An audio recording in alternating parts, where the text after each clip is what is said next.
Hello students. आज की इस वीडियो में हम क्लास 10th का चैप्टर 5 अर्थमेटिक प्रोग्रेशन की एक्सरसाइज 5.2 के question number 13 to question number 20 cover करेंगे। तो चलिए स्टार्ट करते हैं स्टूडेंट्स अपनी नेक्स्ट स्लाइड से।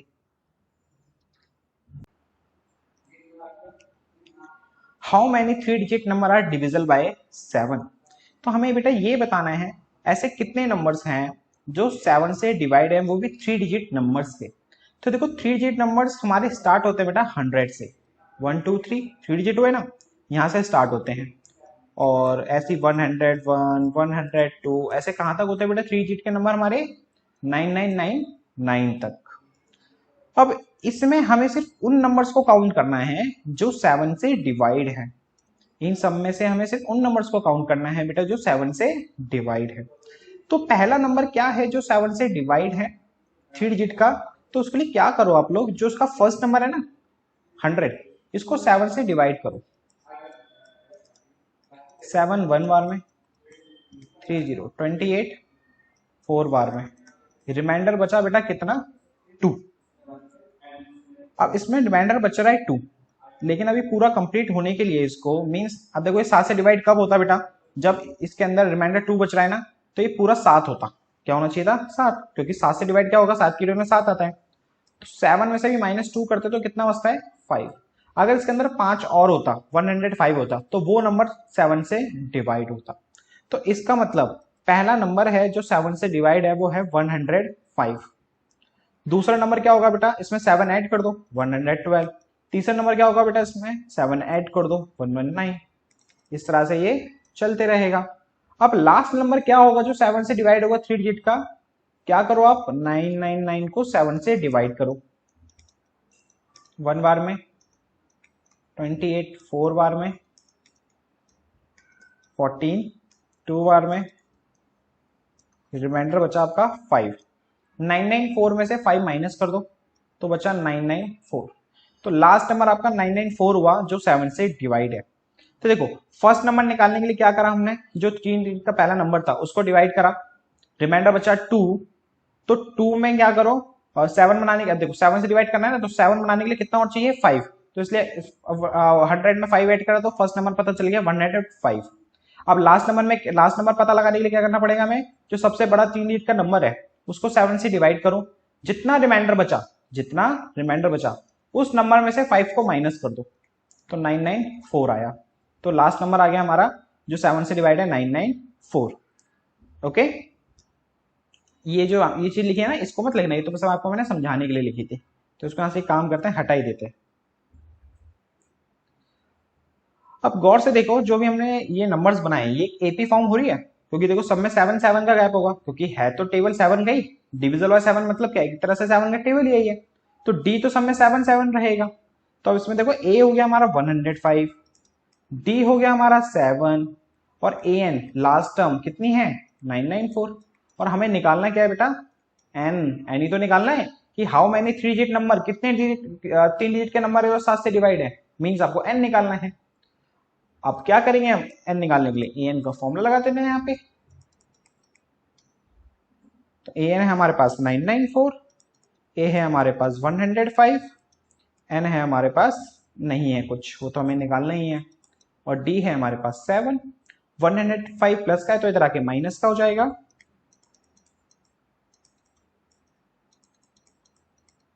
994 में से 105 माइनस करते हैं तो ये 9 8 8 8 8 9 आया equal to n minus 1। Multiply में 7 है तो बेटा इधर आके डिवाइड में आ गया।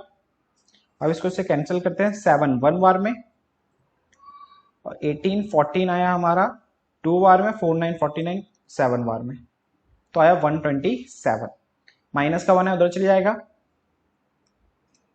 127 माइनस का 1 इधर आके प्लस का 1 इक्वल टू n। तो भाई n की वैल्यू आ गई बेटा हमारी कितनी 128। तो इसका मतलब ऐसे 120 नंबर है 3 डिजिट के जो 7 से डिवाइड है। तो बेटा इधर हमें एक स्टेटमेंट लिखनी है। तो 128 3 digit numbers are 128 3 digit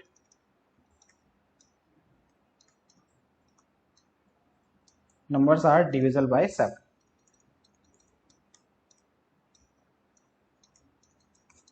answer. अब देखते हैं question 14। How many multiple of 4 lie between 10 and 250। हाँ, हमें बताना है 4 के मल्टीपल 10 और 250 के बीच में। तो देखो भाई, पहला नंबर तो हमें पता है 12 होता है, जो 4 से डिवाइड है 10 और 250 के बीच में। 12 के बाद 16 होगा और 16 के बाद 20 होगा। इस तरह से ये चलते रहेंगे नंबर्स हमारे।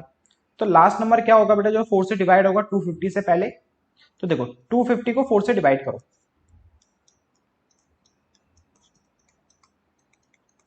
रिमाइंडर बच रहा है 2। अब इस रिमाइंडर को 250 में से माइनस कर दो, तो जो आया 248। तो इसका मतलब 10 और 250 के बीच में लास्ट नंबर 248 है, जो 4 से डिवाइड है। अब देखो गौर से कि भाई ये बन रही है एक एपी, जिसमें ए है हमारा 12, डी है हमारा 4 का मल्टीपल है, तो ऑब्वियस सी बात है 4 ही होगा। चेक करके देख लो, चाहे 16 में से 12 गया 4, 20 में से 16 गया 4, है कि नहीं।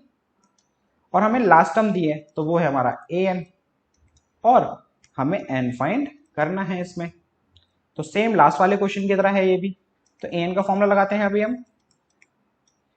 ए एन की वैल्यू दे रखी है हमें 248, ए की वैल्यू 12, एन की वैल्यू नहीं पता, एज इट इज रहने दो, और डी की वैल्यू 4। प्लस का 12 इधर आ गया माइनस का 12।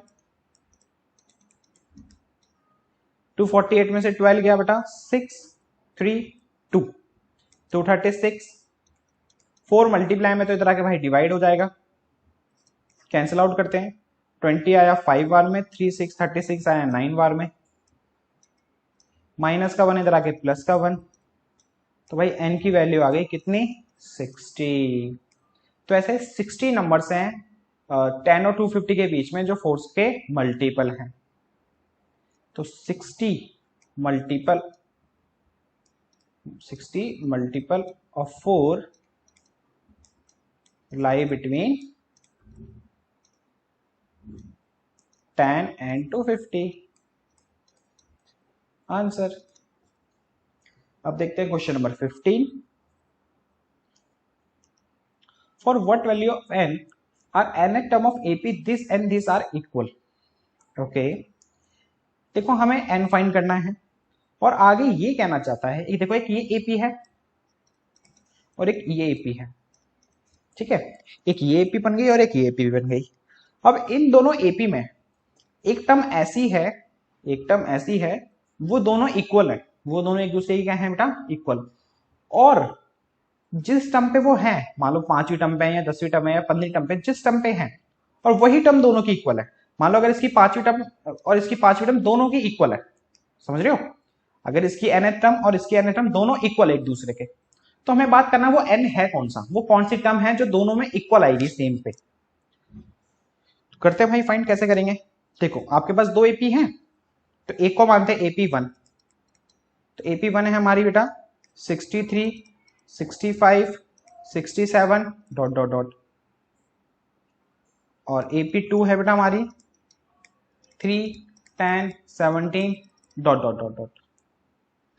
अब देखो दोनों की nth टर्म इक्वल है, दोनों की क्या है बेटा, nth टर्म इक्वल है, तो दोनों की nth टर्म निकाल लो। अब nth टर्म कैसे निकालोगे, n की जगह n रहने देना। जैसे हम 10 टर्म निकालते हैं, तो 10 टर्म निकालने के लिए n की जगह 10 पुट करते हैं, पर n टर्म निकालने के लिए क्या करेंगे, दोनों एपी में n की जगह n ही रहने देंगे।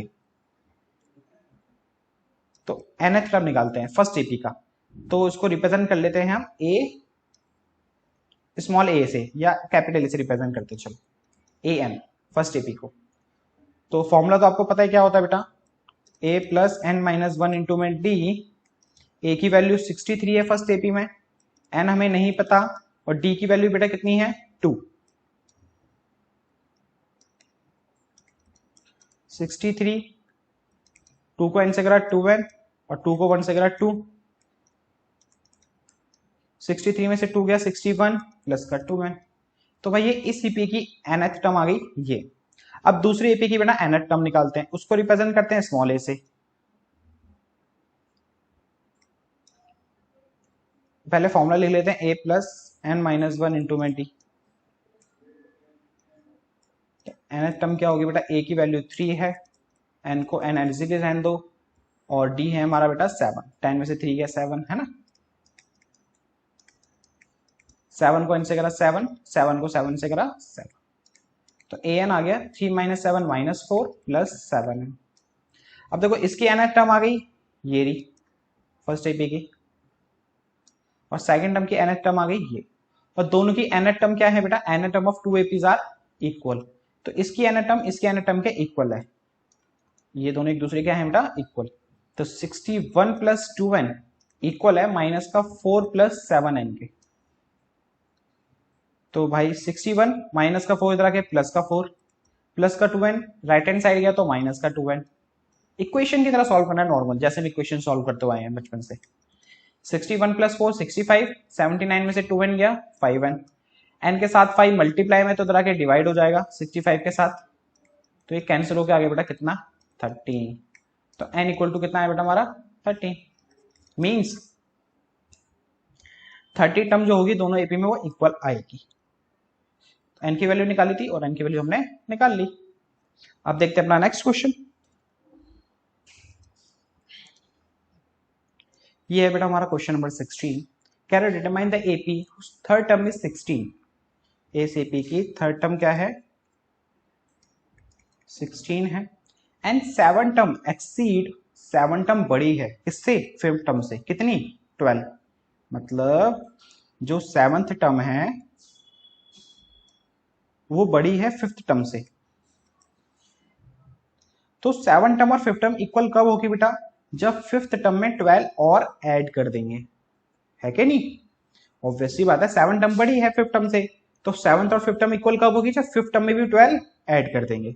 अब देखो इनसे इक्वेशंस बनाते हैं फिर एपी फाइंड करते हैं। एपी फाइंड के लिए हमें दो चीज चाहिए होती है, ए और डी, और ए और डी देखो कैसे निकालते हैं हम लोग, थर्ड टर्म का मतलब क्या हुआ बेटा, ए प्लस, जनरल फॉर्म में लिखेंगे तो ए प्लस 2d इक्वल टू 16, ये हो गई फर्स्ट इक्वेशन। 7 टर्म का मतलब क्या होगा बेटा, ए प्लस 6d, फिफ्थ टर्म का मतलब ए प्लस 4d प्लस में 12, ए प्लस 6d, अब इन दोनों को इधर ले आओ, माइनस का ए और माइनस का 4d, माइनस का ए प्लस का ए कैंसिल, 6d में से 4d गया 2d equal to 12, d equal to बेटा 12 डिवाइड बाई 2, मल्टीप्लाई में 2 है ना तो इसलिए डिवाइड में आ गया, तो d की वैल्यू आ गई बेटा यहां से हमारी 6। अब देखो d आ गया, हमें a और चाहिए, तो क्या करेंगे, पुट कर देंगे d equal to 6 in equation first, जो हमने फर्स्ट इक्वेशन बनाई थी ना इसमें पुट कर देते हैं।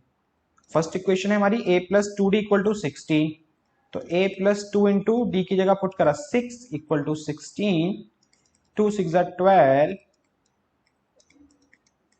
प्लस का 12 इधर आके माइनस का 12, तो a की वैल्यू आ गई बेटा यहां से हमारी 4, a ये रहा और d ये रहा। अब एपी बना लेते हैं हम अपनी, तो भाई एपी क्या होगी बेटा, a हमारा 4 है, d हमारा 6 है ना, अब इसमें 6 ऐड करते जाओ 10, फिर 6 ऐड करा 16, फिर 6 ऐड करा 22, तो ये बन गई भाई हमारी एपी। अब देखते हैं question number 17, find the 20 term from the last of the AP, हमें इस एपी के अंदर 20 टर्म फाइंड करनी है। अब देखो नॉर्मल 20 टर्म होती तो हम क्या करते भाई, एन का फॉर्मूला लगाते निकाल लेते, लेकिन इस यहाँ पे इसने ट्विस्ट दे दिया कि हमें लास्ट से 20 टर्म निकालनी है, मतलब इस तरफ से हमें 20 टर्म निकालनी है। तो पता क्या करो इस सिचुएशन में, एपी को कर दो रिवर्स, दी एपी। अब देखो एपी को रिवर्स करने से क्या होगा, एपी रिवर्स हुई, अब नॉर्मल एपी बन गई हमारी, अब उसमें हम एन का फॉर्मूला लगा देंगे और 20 टर्म को फाइंड कर लेंगे। अब देखो हमारी लास्ट टर्म 253 है, अब वो बन जाएगा ए, क्योंकि हमने रिवर्स एपी को क्या कर दिया है रिवर्स।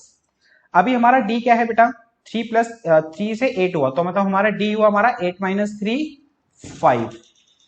अभी हमारा डी 5 है, लेकिन जब हमने रिवर्स एपी करा तो डी ना हमारा चेंज हो जाएगा, प्लस की जगह क्या हो जाएगा माइनस में, तो 253 में से माइनस 5 करो 248, फिर इसमें से माइनस करो तो 243, तो इस तरह से हमारी एपी बन जाएगी जब हमने रिवर्स करी तो एपी को। तो ए हुआ हमारा 253, डी हुआ हमारा -5, अभी +5 तो तब क्या हो गया -5, और हमें क्या निकालना है बेटा 20 टर्म, और हमें n दे रखा है 20, हमें a20 निकालना है। तो an का फॉर्मूला लगा देते। an का फॉर्मूला होता है a plus n minus one into में डी। an है हमारा सॉरी a है हमारा a20 इक्वल टू a है हमारा 253 प्लस में n माइनस वन मतलब 20 माइनस वन, डी है हमारा माइनस का 5, 253 प्लस में 20 में से बन गया 19 और ये माइनस का 5 प्लस माइनस माइनस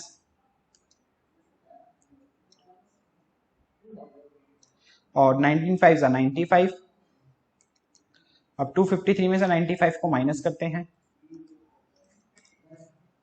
8, 14 में से 9 गया 5 और ये 1, 158। तो इसका मतलब बेटा लास्ट से 20 टर्म क्या हुई हमारी 158। तो यहां लिखोगे 20th term from the last term is 158 answer. अब देखते हैं बेटा question number 18। The sum of fourth and eight term of AP is 24। कह रहा है सम ऑफ फोर्थ टर्म और एट्थ टर्म, इनका जो सम दे रखा है हमें 24 दे रखा है। ओके आगे कह रहा है सिक्स एंड 10 टर्म का सम 44 है। Okay sixth term and 10th term का सम दे रखा है 44। कह रहा है find the first 3 term of AP. तो हमें 3 टर्म बतानी है फर्स्ट एपी की।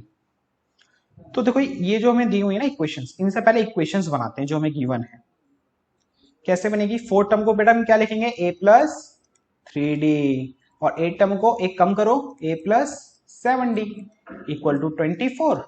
a और a 2a, 3d और 7d 10d इक्वल टू 24। तो ये बन गई बेटा हमारी फर्स्ट इक्वेशन। अब सेकंड इक्वेशन बनाते हैं। सिक्स टर्म का मतलब बेटा a प्लस 5d, 10 टर्म का मतलब बेटा a प्लस 9d और ये इक्वल है 44 के। a और a 2a और 5d और 9d 14d इक्वल टू 44। ये हो गई बेटा सेकेंड इक्वेशन। अब क्या करेंगे, सॉल्व करेंगे फर्स्ट एंड सेकेंड इक्वेशन को। उससे देखो होगा क्या, दोनों इक्वेशन सॉल्व करेंगे a और d पता चल जाएगा। a और d पता चल गया तो भाई हम शुरू की 3 टर्म्स बता सकते हैं। तो 2a plus 10d equal to 24, ये है हमारी फर्स्ट इक्वेशन। सेकेंड इक्वेशन है 2a plus 14d equal to 44।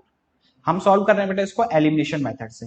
तो यहां अगर हमने साइन चेंज, 2a से 2a कैंसिल, ये प्लस का 10d, अब ये प्लस का जो 14d है माइनस में चेंज हो चुका है। तो प्लस माइनस माइनस, 14 में से 10d गया 4d और ये माइनस का 24 में से 44 गया तो माइनस का 20। 4d इक्वल टू बेटा minus 20 divide by minus 4 multiply में ना, तो इधर आगे डिवाइड, तो ये कैंसिल हो जाएगा बेटा यहां से 5 बार में। तो d की वैल्यू आ गई बेटा 5। अब देखो d की वैल्यू पता चल गई। अब कोई सी भी इक्वेशन है पुट कर दो, वहां से a की वैल्यू निकल आएगी। तो पुट कर देते हैं d equal to 5 in equation first equation हमारी 2a plus 10d equal to 24। तो 2a प्लस 10 इंटू d है हमारा 5 इक्वल टू 24। तो 2a प्लस 10 इंटू 5 बेटा 50 इक्वल टू 24 प्लस का 50 इधर आके माइनस का हो जाएगा। 24 में से 50 गया माइनस का 26, 2 मल्टीप्लाई में a के साथ है तो इधर आके बेटा डिवाइड, और ये कैंसिल हो गया कितना आ गया माइनस का 13। तो a आ गया बेटा हमारा माइनस 13। अब हमें निकालनी थी बेटा फर्स्ट 3 टर्म ऑफ एपी। तो बेटा फर्स्ट 3 टर्म ऑफ एपी क्या होंगी, a हो गया हमारा माइनस का 13 और इसमें d ऐड करेंगे तो 5 ऐड करा तो बेटा कितना हो गया माइनस 13 प्लस 5 माइनस का 8। अब इसमें 5 ऐड करा तो क्या हो गया बेटा माइनस का 3। तो ये हो गई बेटा हमारी 3 टर्म्स इस एपी की। अब देखते हैं क्वेश्चन नंबर 19। कह रहा है Subba Rao started work in 1995 at a annual salary of 5000 and receive an increment to 200 each year. In which year did his income reach 7000? देखो क्वेश्चन कह रहा है कि भाई सुब्बा राव बंदा था एक, 1995 में इसने जॉब स्टार्ट करी और उसको सैलरी मिलती थी 5000 रुपीज और हर साल इंक्रीमेंट होता था उसका 200 रुपये ईच ईयर के। तो नेक्स्ट ईयर हो जाएगा 5200, फिर उससे नेक्स्ट ईयर हो जाएगा 200 और ऐड करो 5400, नेक्स्ट ईयर 5600, इस तरह से बढ़ते बढ़ते उसकी हो गई 7000, लिखा हुआ ना 7000। तो बताना है 7000 जब होगी उसकी, वो उस टाइम पे कौन सा ईयर चल रहा होगा, है कि नहीं। अभी 1995 में 5000 थी, अब 7000 में पहुंचेगी तो कौन सा ईयर होगा, हमें ये बताना है। तो देखो साफ साफ दिख रहा है भाई, ये बन रही है एपी, इसमें ए है हमारा 5000 और डी है हमारा 200, क्योंकि 200 ऐड हो रहा है ना, और लास्ट टर्म गिवन है मतलब ए एन है हमारा 7000। अब यहाँ पे हम एपी दी हुई है, हमें ए एन का फॉर्मूला लगा के ए एन निकाल लें, एन निकाल लें, फॉर्मूला लगा के हम क्या निकाल लें, एन निकाल लें। अब उस एन के अंदर बेटा क्या करेंगे, एन आ जाएगा तो पता चले, जैसे मान लो 5 साल आया, 5 साल में इंक्रीज हो रहा है 7000, तो उसमें 1995 में 5 ऐड कर देंगे तो कौन से साल पहुंच गए 2000, तो मतलब 2000 आ गया आंसर, समझ रहे हो। तो इसका बेसिकली मतलब हमें एन निकालना है, तो ए एन का फॉर्मूला लगाएंगे, ए एन का फॉर्मूला होता है ए प्लस एन माइनस 1 इंटू में डी। ए एन हमें गिवन है 7000, ए हमें गिवन है 5000, एन माइनस 1 इंटू में डी, डी हमें गिवन है 200, प्लस का 5000 इधर आके माइनस का हो जाएगा,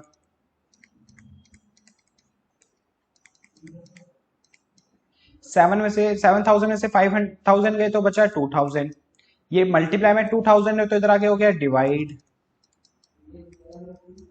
कैंसिल करा तो ये आया बेटा 10, माइनस का 1 उधर गया तो n की वैल्यू होगी 10 प्लस 1 मीन्स n हो गया 11।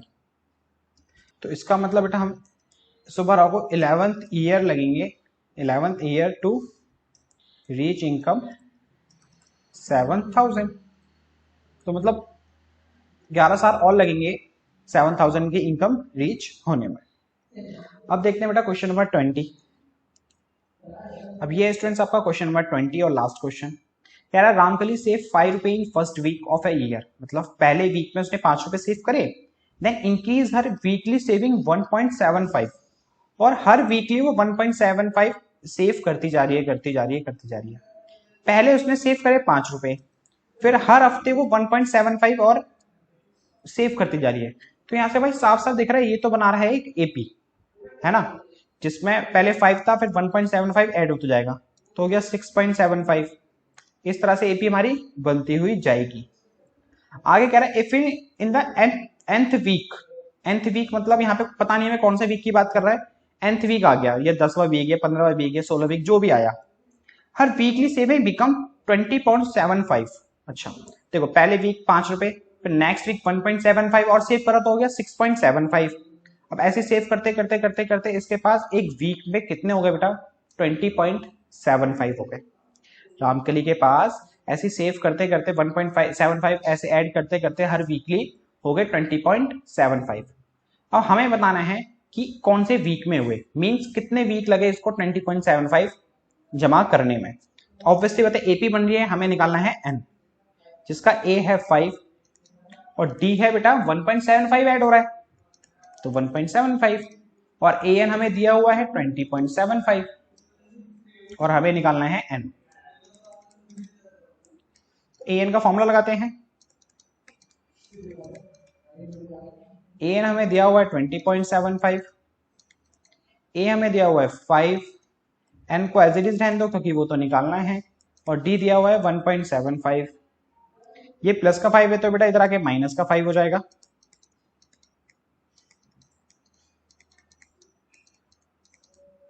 $20.75 में से 5 गया 15.75 equal to n minus 1 into में 1.75। 1.75 मल्टीप्लाई में तो इधर आके डिवाइड हो जाएगा, 15.75 divide by 1.75 equal to n minus 1। अब देखो यहाँ भी पॉइंट के बाद 2 नंबर और यहाँ भी पॉइंट के बाद 2 नंबर, जब भी ऐसा हो ना तो पॉइंट से पॉइंट कैंसिल हो जाएगा। पता है क्यों?